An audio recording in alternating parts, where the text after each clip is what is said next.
Welcome to the Hour of the Time. I'm your host, William Cooper. Of the movie 2001, I was amazed, awed to say the least. The entire scope of the movie was overpowering, and for most of the people of the world was completely baffling. Most people who saw that movie did not understand from beginning to end what it was that they had experienced, but they knew, everyone who saw it, knew that they had experienced something profound. That something had been communicated to the dark, deep recesses of their mind, which they did not understand. And indeed, which they were incapable of understanding. For you see, the movie was not meant for the profane, as most of us are called, by the adepts or the initiates or the priests of the mystery schools.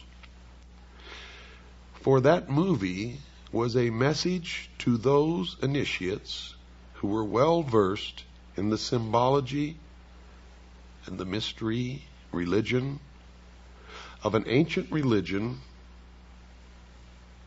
that is practiced to this day in secret. Now I'm going to tell you the meaning of the symbology that you saw in the movie 2001, and then each and every listener should go to their local video rental store and watch the movie again from beginning to end. For it is the story of the entire human race according to the history of the mystery religion of ancient Babylon. Now I can assure you that you will not understand any of what you are going to hear without ample preparation and without a basic understanding in the symbology of the ancient religion.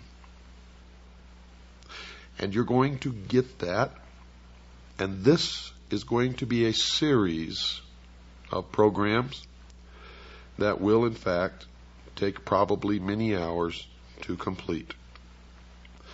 But let me just go over the symbology of the movie 2001 quickly with you, and then we will go back to the very beginning,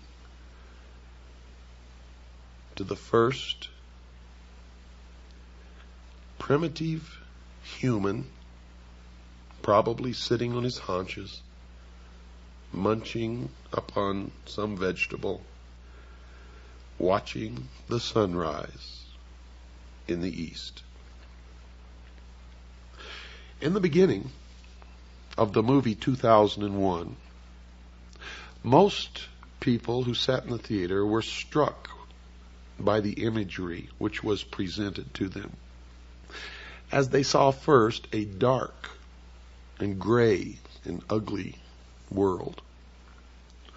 And as that world began to move down from the center of the screen, they saw behind it a moon. And as the moon began to come down with the world that was sinking to the lower part of the screen, behind it you saw the emergence of the sun. What you are witnessing was an eclipse of the sun, partial eclipse. And as the light from the sun spilled across the edge of the moon, it took the shape of the boat of Isis. And the sun, of course, for anyone who has studied the Osirian cycle, became Osiris. And the symbology was Osiris riding across the heavens upon the boat of Isis. Now this will all have much deeper meaning to you as we progress toward your education in the ancient mystery schools, which are today known by many different names, and we will get to some of those names as we go along. This signified, of course, the creation of the universe and of the world.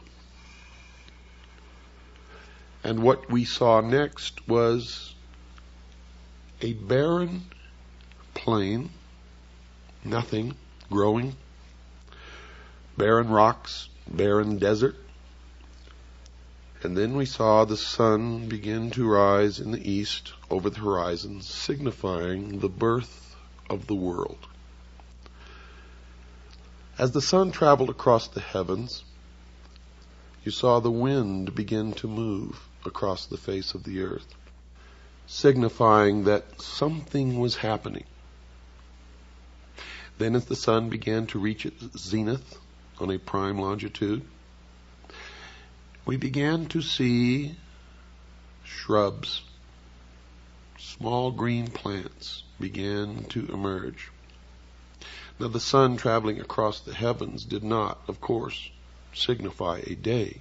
It signified an age. An age, dear listeners. As the sun sank deeper into the afternoon, we saw the emergence of animal life, birds. And we could hear the birds singing, and we could see the animals. And then we could see primitive man in the form of an ape, mingling amongst the animals, neither harming the other, living in a state of innocence. And you saw man only eating plants and roots. And you saw that even when the animals and man were in competition for food, no one was injured or hurt, but there was a display of waving of arms and yelling and grunting until one or the other moved away. The significance of this was the age of innocence, when man lived in the Garden of Eden, innocent. With the animals, it was a vegetarian. And as the sun progressed farther toward the west,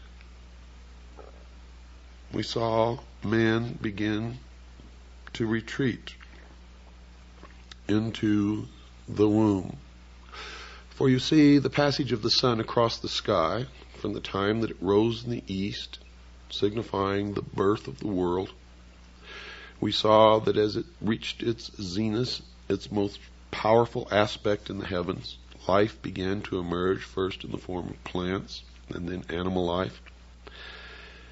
And that the animals and early man lived in harmony together in a state of innocence. This was the symbology of the movie. During this process, you saw a rock formation in the shape of the male organ, the penis. This was the symbol of the mystery schools of the generative force of creation.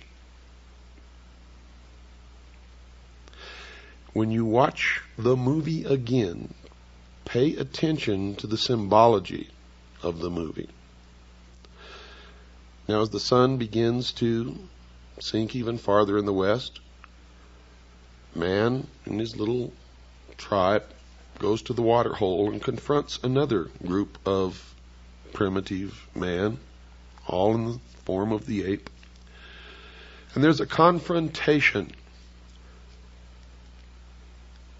But you notice that no one was injured or killed. There was a lot of waving of arms, jumping up and down, grunting and screaming and screeching, until the group that was at the watering hole and had already quenched their thirst moved away. And then the new group moved in. And then they scurried into the womb, signified by the cave. And there was more symbology there, as they all sat in the darkness with their eyes open in fear. and one of the female apes held a child to her breast. And you were seeing man in the transformation from ape to human. Primitive man evolving to the point where he could think. And then what happened in the movie? Toward the dawn, you heard the humming of bees. Millions of bees.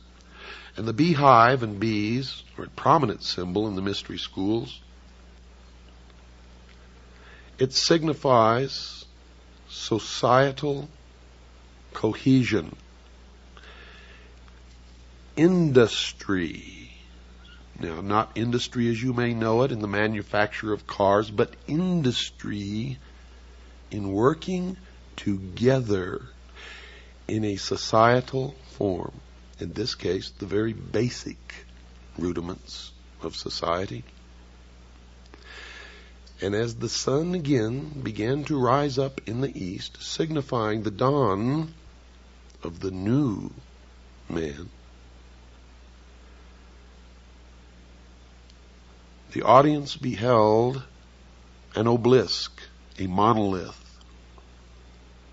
In front of the cave are the womb from which the apes emerged, and it appeared that the humming of the bees was emanating from this block of stone.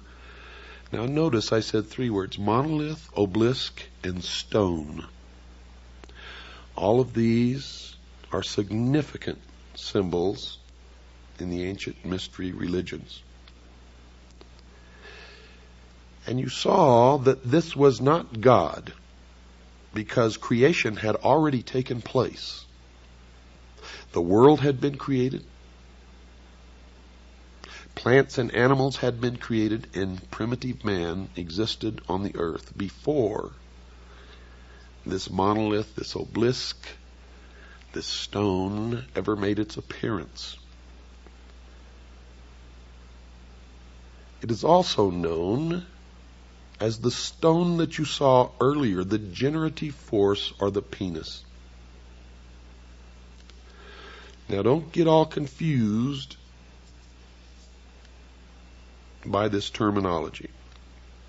It will begin to make sense to you as we go along. It took me many years of study to understand what I am now imparting to you.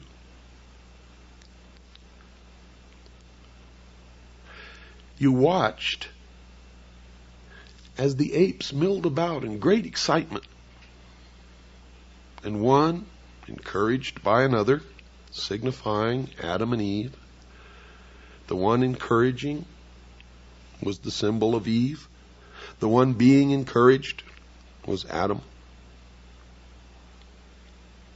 Until he actually reached out and touched the face of the stone, and he was imparted intellect. You could tell that something significant had happened because the tone and the general volume of the music changed at that point. And then the other apes began to touch and rub the statue. Now, most people that I knew attributed what happened to some extraterrestrial force. And they were receiving the exoteric interpretation, or that which is meant for the profane, those who are not illumined and cannot understand what it is they are seeing. But for the initiated, what they witnessed was the creation of the world by God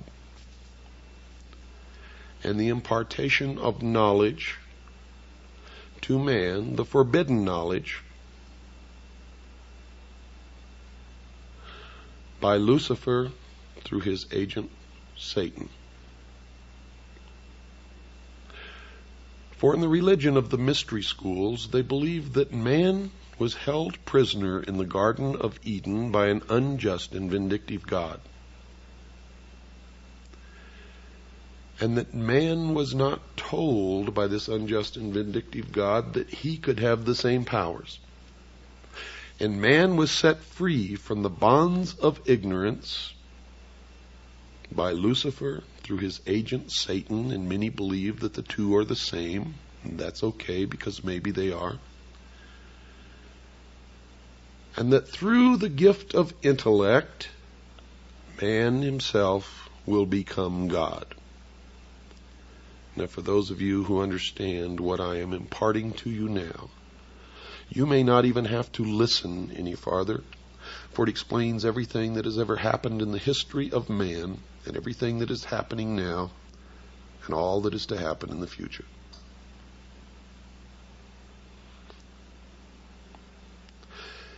As it progressed, you saw the first primitive man form the first original thought with the use of the gift of intellect when he squatted in the dust and picked up a bone and flopped the bone over and saw it hit a rib, and the rib flew up into the air, and he looked at it, and he flopped it over to the other side and hit another piece of rib bone, and it flew up into the air.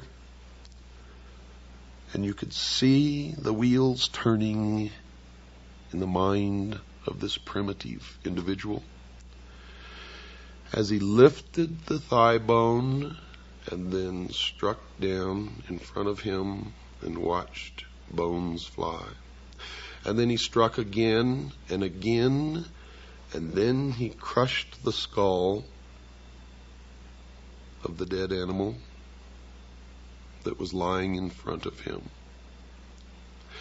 And you notice that the portrayal of this was absolutely accurate, because the next thing that happened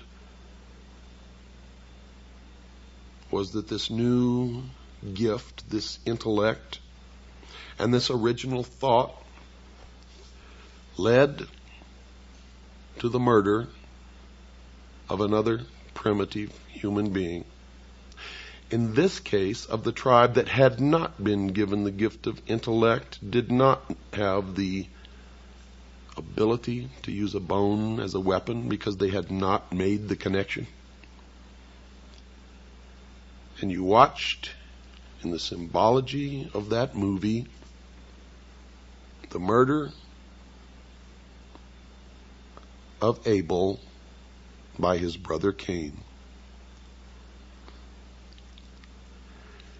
And you watched as he threw the bone up into the air, and the progression of the use of the gift of intellect led you to a space station spinning around the earth. And then the story began of man's journey toward illumination. And everything in that movie was a symbol for something else.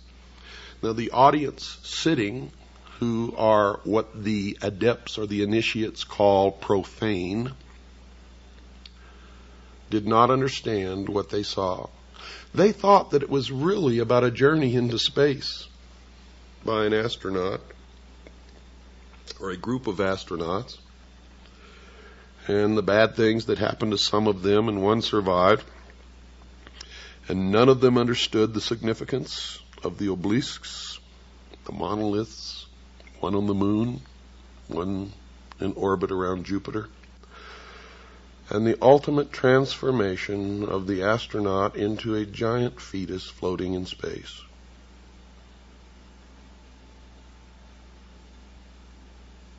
And to tell you the truth, when I first saw the movie, I didn't really understand it either, but I knew that there was something of such import there that I needed to know,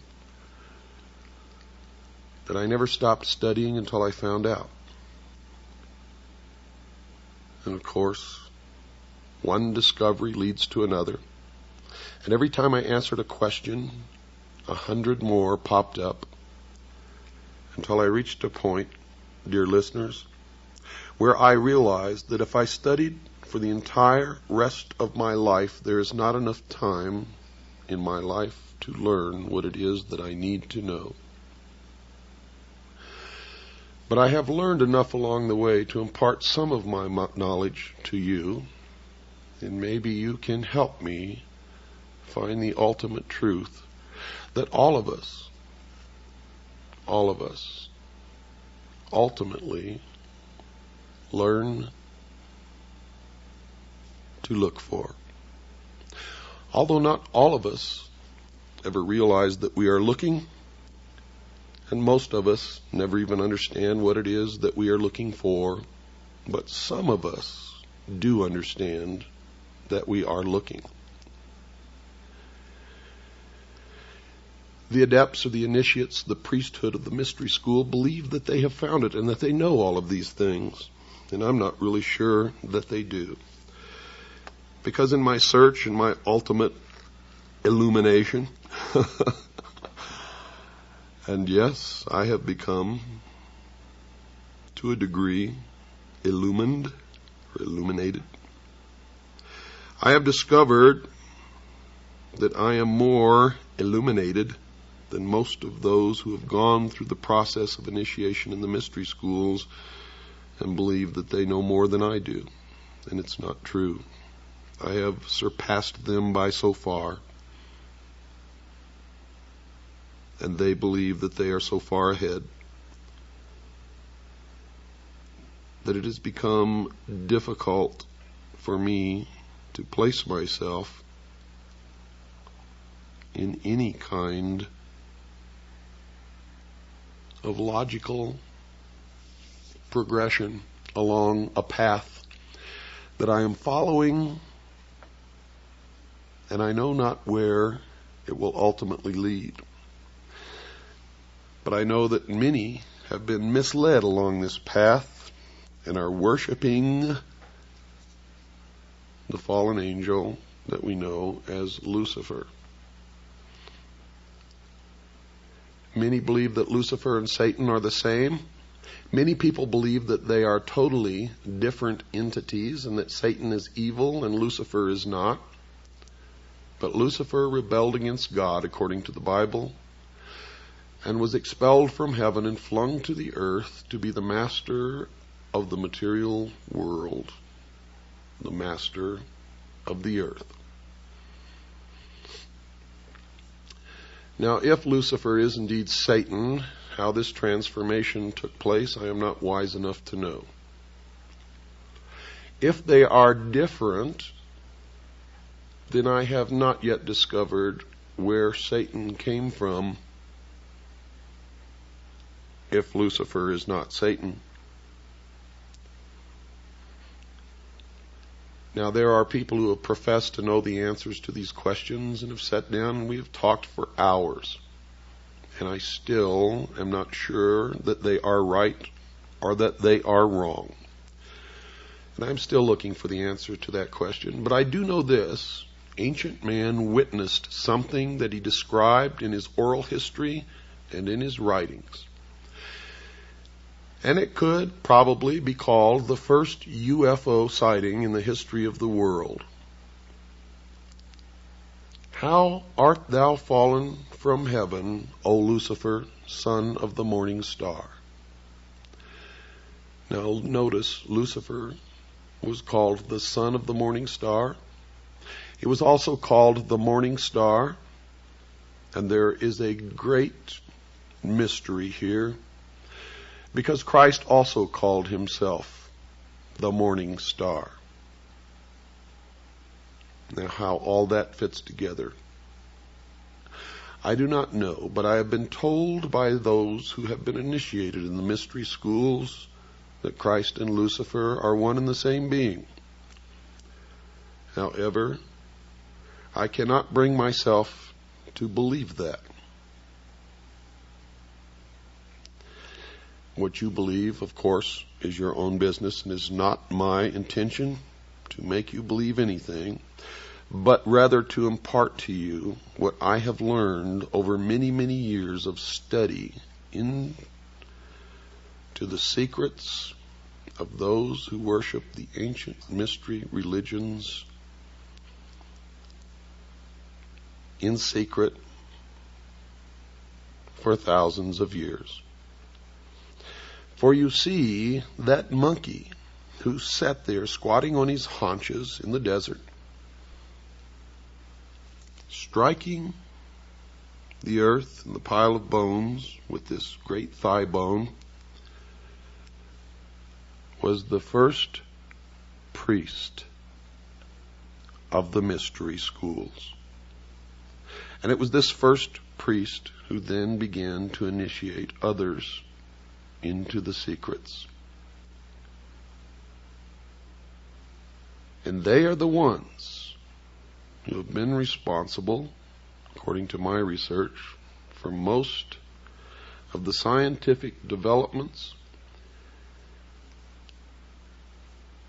and the forward movement as far as material progress goes of the human race. For they were the learners. They were the ones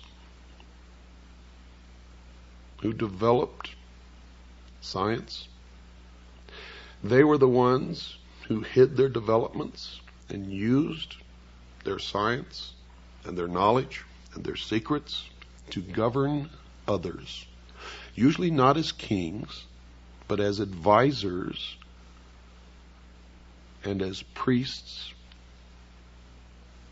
and in all actuality, the powers behind the thrones in ancient times and even today. They have ruled from the shadows, you see, and they call themselves the guardians of the secrets of the ages. And their first religion was called astrotheology, or the worship of the heavens.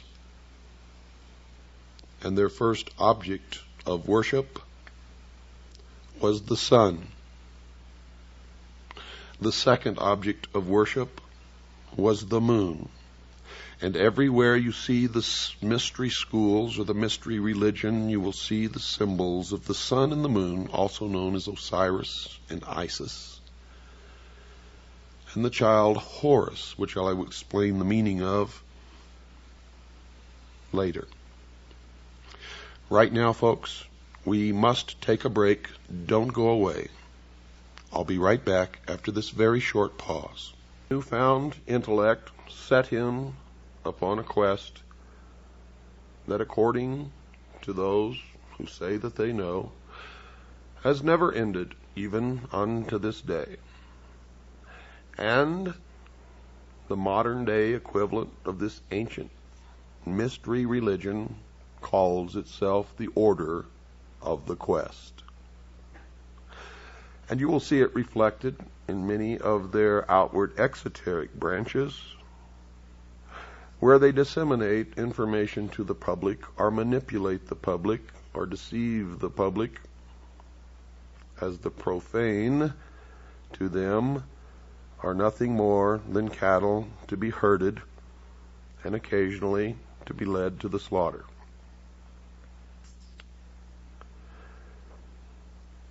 In the movie 2001, the quest led them ultimately into space and to the moon, where they were further imparted knowledge by Lucifer, again, in the form of the obelisk, the monolith, the stone, the penis. And you will understand what that means later when we get into the Osirian cycle, or the legend of Isis, Osiris, and the child Horus. When they were imparted knowledge again on the moon, it set them off on a further quest to the planet Jupiter, where they found a huge, tremendous, again, another obelisk, monolith, stone, the generative force, the penis, floating in space, orbiting the planet Jupiter. Now, the journey from the moon to Jupiter is significant. For the astronauts on board this spaceship represented the entirety of the human race. And it represented that some will evolve, and those who cannot will not be allowed into the future. You see, this was a message from those who rule to all of the initiates of the world. It was a message that the new age is now dawning. And you see that at one point during this journey from the moon to Jupiter, man, represented on a microcosm by the astronauts making this voyage, came in conflict with their own technology. The technology of the human race was represented by the computer called HAL. And for those who were intelligent enough to experiment with the name HAL and progressed the letters one forward in the alphabet from what they were in the movie, H became I, A became B, and L became M, and they were able to see that the symbol was of the largest at that time when the movie was made, and the corporation that was on the cutting edge of computer technology, IBM. It was significant that man had built this technology, this computer, which had an artificial intelligence and was capable of communicating with the astronauts. And yet they had forgotten to put a switch in the machine which could be turned off at will. Now, you have to understand that this is all symbology. Hal represented many things. He represented the atomic bomb, the hydrogen bomb, chemical warfare, bacteriological warfare, represented the state of the art of technology where it became so complicated that no one man could be an expert in it, and thus might unknowingly participate in the building of a technology which could destroy him, yet he only worked on a part or a portion of it, the knowledge of which did not indicate to him that the end product could be a danger. And we see that happening now, don't we? Where everybody has to specialize in one small portion of technology because the overall picture is so complicated and so far beyond our understanding that we see the prediction made in the movie 2001 actually becoming true before our very eyes. Just in my lifetime, I've seen automobiles that I could take apart and put together blindfolded myself as a teenager, to driving automobiles that I can lift the hood and not even recognize most of what I'm looking at, except that I know that it's an engine in there, and I know that it's got a fuel delivery system and some kind of a system that ignites the fuel, but the technology has surpassed my ability to take it apart and put it back together again without many months or years of specialized training. And this has occurred across the board in our technology. And as I've told you before, I will tell you again tonight, dear listeners, in secret, whatever you perceive as the state of technology in the public eye, the very cutting edge, In secret, they are a minimum of 50 to 100 years ahead, to the point where science fiction is no longer fiction and hasn't been for quite some time, but is in all actuality science fact. You saw this battle play itself out on board this spaceship, where ultimately there was only one astronaut left fighting the battle against Hal. And he was able to make this jump in his evolutionary consciousness, and he was able to fool Hal and turn off the computer. But when he did so, he knew that he had relegated himself to permanent separation from his fellow human beings back on Earth. And folks, the message was not that he went into space to effect this separation. Space was just the vehicle through which it was conveyed in the movie. The message was that the new man will go into the future and the rest of us will perish. We will not be allowed into the future. If we are, it will be as slave labor until we are no longer useful, and then we will simply be exterminated. The message to the vast army of initiates in the mystery school was, we are on the threshold of the new age. And into this new age will march only one man. It is the new man. It is the illumined man. It is the man that is able to make the evolutionary jump to no more war, to no more rape, no more pillage, to the level in the mystery school known as 666. It is the number of a man. It is the illumined man to the mystery schools. To those of us who are Christians, it is the symbol, the mark of the beast, the indication that the Antichrist has arrived, and the beginning of the time predicted in the book of Revelation known as the tribulation. Now, all of this that I thought I knew so well and understood has become even more mysterious to me now,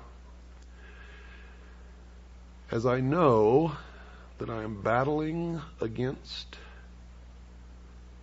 something that is almost incomprehensible, and I have had to do it alone, by myself, not trusting anyone else, not letting them in, for fear that they would corrupt my mind and I would be led down the wrong path.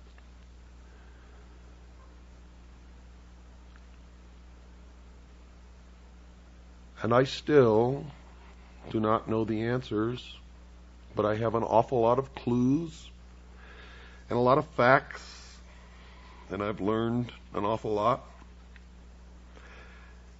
And maybe I am more confused than I ever was in my entire life. But after you hear the results of what I've learned, and after I am, for the first time since I've learned all of this, communicate it to other human beings and let you know how really confused I am, maybe all of us being confused together can put the pieces in their places and patch this mystery together and come up with what we need as answers to formulate a future that we can all enjoy. Without fear, without wars, without lies and deception and manipulation, without elitists and terrorists and crooks and liars. For I'm going to impart to you during all of this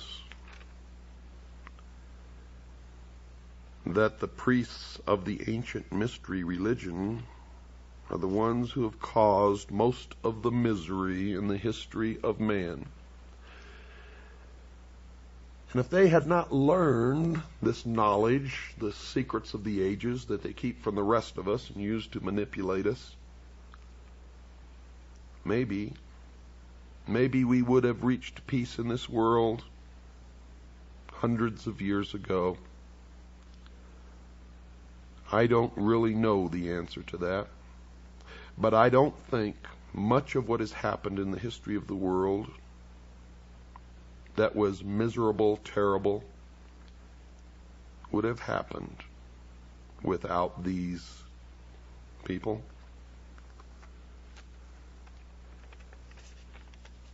But I may be wrong. And as always, when you listen to this show, don't believe a word you hear unless you could substantiate it in your own research. At the end of the movie, what you saw as the astronaut became older and aged, and this was the symbol of gaining knowledge and wisdom. And he looked at himself, and he saw himself younger, and he looked back and saw himself older, and he looked back and he was older still, and he looked back and he was young again and then old. And then you saw this unbelievably overpowering, stunning vision of a fetus, a human fetus, floating in the great vastness of the universe, signifying the birth of the new age and the new man that will go into the future. Now, in the sequel to 2001, you saw that this astronaut who had made the jump came back and talked to some select few, signifying that he had then become a teacher to the rest of us. And when he was asked what happened to him, he said, and I quote, "Something wonderful," unquote. Now that was supposed to tell the rest of the initiates in the world who really understood the symbology of the movie that if they were able to make this transition, the future would be a utopia.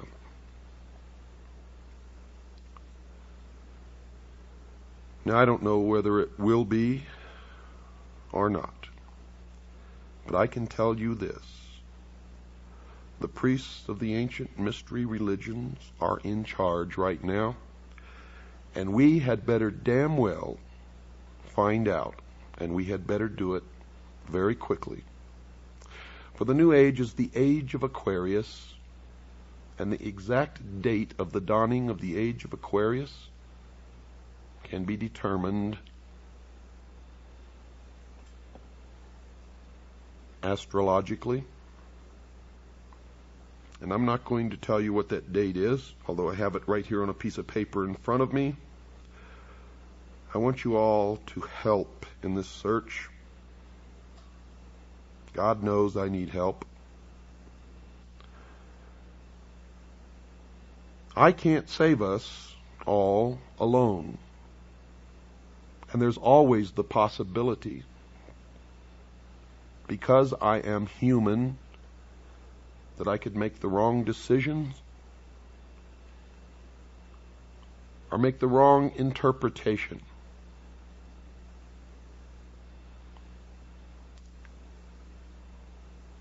And that's why I formed CAGI, because many of us working together and digging and searching for information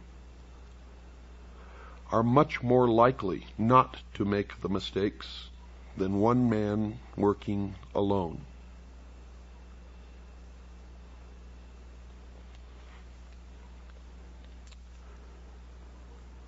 Let's go back now to the beginning. When man was in his infancy on the evolutionary scale of development,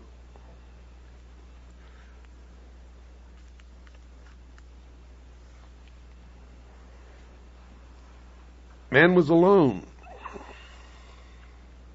Alone in the sense that he did not have all of the help and the knowledge that we have today that enables us to survive. You see, man then was subject to the cold, to the wild beasts of prey. He didn't have a home, didn't have air conditioning in the summer, didn't have heating in the winter, didn't have medical doctors. If he became ill or injured, was most likely to die. So it did not take ancient man very long to decide that in this world the single greatest enemy to be feared was the darkness of night and all the unknown dangers that came with it. And simply stated, man's first enemy was darkness. Now, understanding this one fact alone, one can readily see why the greatest and most trustworthy friend the human race could ever have at that time was, by far, heaven's greatest gift to the world, that glorious rising orb of day that we call the sun. And that was the beginning of the battle between light and darkness. And it was man's first understanding of the birth, the death, and the rebirth of a deity. For the sun rose, was born in the morning, traveled across the heavens, where it reached its most powerful point, the zenith, and that will explain why so many things occur at noon or near noon, and then signifying old age and the end of its life, sank into the west and then died. And man was subjected to the rigors, the dangers, and the cold of night, until his God again was reborn the next morning. Now, folks, I'm not making any of this up, and it took me many, many years of study to figure this out. Man noticed that the moon also rose, lived a different life than the sun, and then set and died and was reborn again. The sun, because of its brilliance, became the master or the greatest deity. And the moon took on the feminine aspect because the moon reflected the light of her master.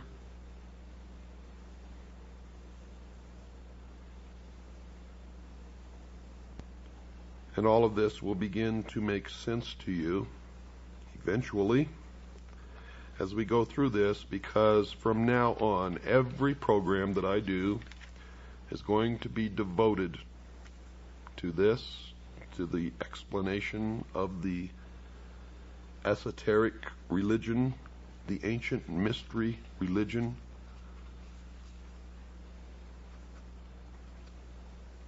And it's important that we all understand it, because these are the people in charge.